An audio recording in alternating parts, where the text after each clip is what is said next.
Dune 2, directed by Denis Villeneuve, is obviously the second installment in the Dune franchise, probably the most anticipated movie of 2024 up to this date, or maybe even of the entire year. People are stoked for this one, and for good reason. I mean, if you guys remember my first initial review of the first Dune, I liked it a lot. It didn't make my best of 2021 list. I didn't love it as much as other people were, mainly due to, I think, the piss poor acting from Timothy Chalamet.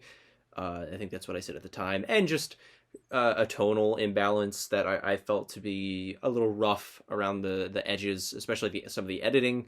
I recently rewatched that movie on, I want to say a week from today when I'm filming this, and I think I liked it even more when I went back and watched it. Honestly, I think the Timothy Chalamet phase of hatred was just that, a phase. He still bothers me a lot, and I'm not gonna watch shit like Wonka or anything like that. And I still don't think he's a great actor. But I don't. He's not as distractingly bad in that first Dune as I remember. The editing was still a little suspect. It was still very choppy and needed to be smoothed over, but it wasn't, a huge issue or anything. I had a great time revisiting that first Dune movie, and it made me very excited for Dune Part Two because initially I wasn't. I don't know what it is about me as a person, but when things are super popular like this and they cast, a bunch of young actors who everybody thinks are attractive, it just bothers me. It always does, and I always end up not really liking it as much as other people, and then it kind of sucks, because I have to be that one guy that's like, oh well, actually, I don't like being that. I like liking things that other people like. But with Dune Part 2, I was like, okay, I could see myself really loving this, the way people are describing it, how much I am, when revisiting the first one, ended up really liking it again. So yeah, I just thought this movie would be an absolute slam dunk. I got really into the lore and kind of refreshed on the books, which I read a while ago. And I'm here to, I'm not going to be the one to say that I don't like Dune 2. Dune Part 2 is fantastic. It is really the saving grace of 2024 so far. Drive Away Dolls was pretty good, but it was just a string of shit after shit after shit after shit. And finally, we get a movie that's like, yes, this is great. This is something I'm going to remember from this year. This is something that we can look back on and say, hey, at least 2024 had Dune Part 2. And yeah, it delivers. It just delivers on every aspect for the most part. I think that visually, it is honestly even an upgrade over the first one, which I thought the first one's biggest strength was its visuals. And this movie blows that movie out of the water. It is so... I felt like they so perfectly blended CGI with practical effects and with practical sets and stuff like that. And it was absolutely stunning. There were sequences in this movie that I was just completely blown away by, and it felt like at times that feeling I had when I was like 3 years old, maybe a little bit older, but watching Star Wars for the first time. You know what I mean? Like I hadn't been this excited about a sci-fi movie from a visual standpoint, and I don't know how long. It was overwhelmingly fantastic. And Denis Villeneuve just deserves all of the praise for that. And his cinematographer, they just, wow. It is fantastic. I also felt that the cast definitely was stronger in this movie. I liked that Stellan Skarsgård got a little bit more time to shine as the Baron here. I think the Baron is one of the most interesting characters, or interesting villains, in all of sci-fi, science fiction. I don't know, I just find him to just be really deplorable, and I like when you get to see characters like that, and he gets more time to shine here. He's really creepy. He's got the voice down. I think his look is really well done. I think that he gets to be menacing in this movie, whereas he was just kind of hinted at in the first movie. Like you got to see him, but not necessarily his his full evilness. And I liked that we got more of that here. I think Timothy Chalamet, honestly, I got to give it to him. He not knocked it out of the park, but this is probably his best performance. I think he really handles this big of a role very well. I still couldn't take him overly serious when he was like mugging for the camera in certain sequences. But that's not really like a slight against the movie. That's just something personally. I'm just like, okay, chill out, buddy.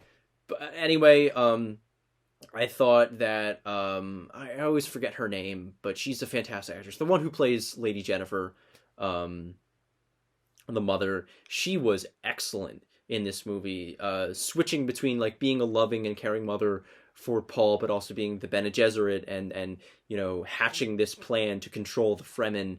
I thought that Javier Bardem got to have a little more fun, and I liked his character a lot more in this film. I liked Josh Brolin's character a lot more in this movie.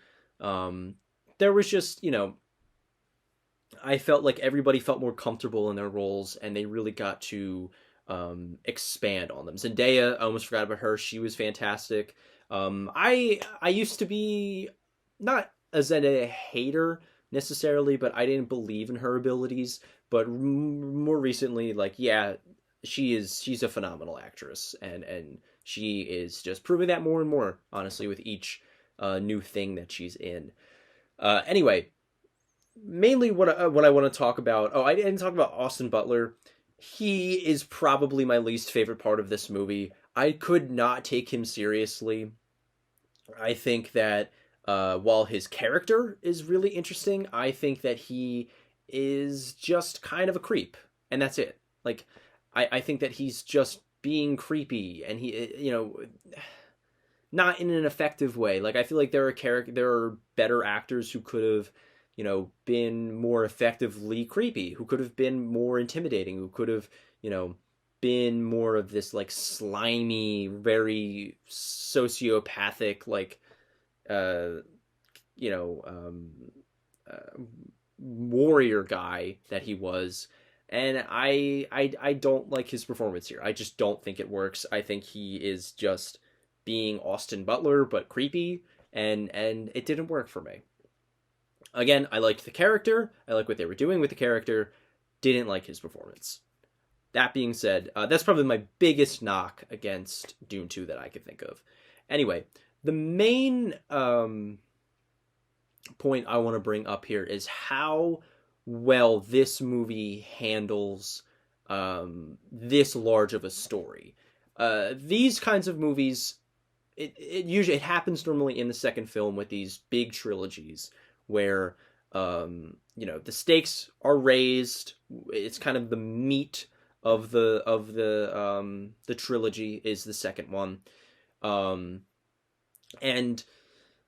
a lot of the times, more recently, it can kind of fall a bit flat. It can be a bit disappointing. It'll be it won't be able to handle the source material, I guess. Dune 2 handles it so excellently and precisely that I was amazed.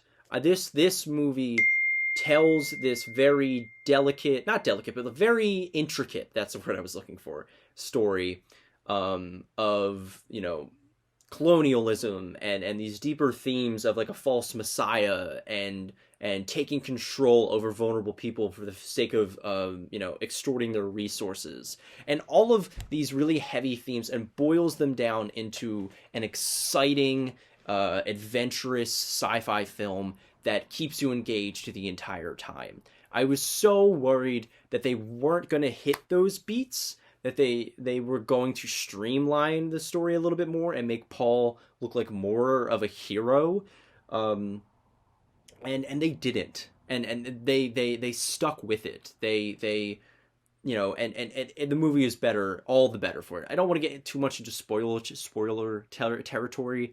I am thinking of kind of doing like a in-depth, written, like almost video essay-esque, like a spoiler review, if you guys are interested in that. But besides that, I loved that this movie gave the story its due diligence and really put it in the forefront and challenged the audience to accept Paul as he is and to realize the true nature of the Atreides and the Bene Gesserits and the Emperor and what they're doing to the Fremen and Arrakis. It was all sewn up so nicely, and I'm really amazed about how well that was done.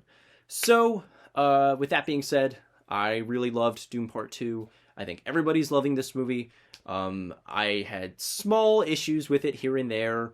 And maybe I don't think it's as amazing as other people are saying. Like, some people are going a little too hard for it, but honestly, I don't care. Like, it's awesome that they're loving it as much as they are. I love that this kind of movie is getting everyone to the theater and everybody's just being amazed. I love that. And I don't want to be that one guy that's like, it's, actually not that great. Love this movie, please. I just, have personal gripes with it. Besides that, I'm going to give Dune Part 2 a light A. And yeah, that's my review for Dune Part 2. My best of the year list, I swear, is coming out this week. I've been so busy with schoolwork, I just have not gotten a chance to finish the editing, but I swear both parts will be finished by this week. And I'm going on spring break after this weekend, and then like Love Lives Bleeding is coming out. I'm planning on doing like a big roundup review.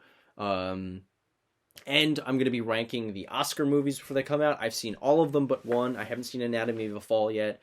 I'm going to rent that at some point this week and then get that video out to you guys before the Oscars on Sunday. And then I want to do, because I didn't get to do my Oscar nomination reaction, so I want to do an Oscar like post-show reaction. So stay tuned for that. And yeah, I'll see you guys in the next video.